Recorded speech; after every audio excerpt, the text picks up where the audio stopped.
Kāpēc kodīsim nost droseli? Suzuki DS4 14. gads atslēgsim viņam egēru un droseli un paskatīsimies, vai tas ietekmēs DPF darbībai atslēdzot egēru un droseli. Pēc nedēļas atkal būs otrais video.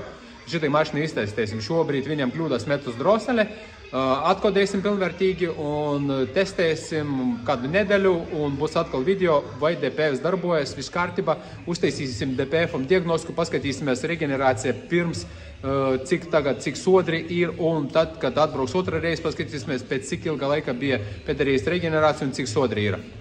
14. gads 1.6 dīzeļs.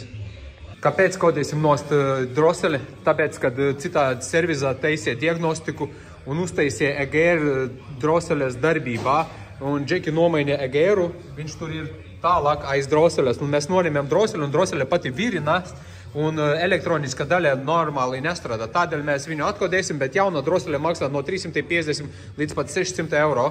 Klients pieņemam lēmumu, kopā noņemam nost un testējam un skatāmies. Būs vēl video nākamais pēc nedēļas. Tad šobrīd tai mašīna ir atkodēta drosele. Mašīnai nobraukums 222 000 kilometru. Skatāmies, kādi ir parametri saistībā ar DPF-u. Tad DPF from DPF replacement. DPF-u vajadzēja mainīt pie 220 000 kilometru.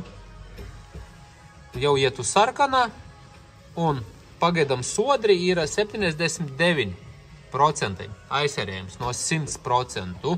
Tā kā viņam bija problēmas ar to droselīti un egēru. Mēs šobrīd atkodējam, cilvēks braukās un skatīsimies pēc nedēļas, kādi būs parametri tālāk tai mašinai.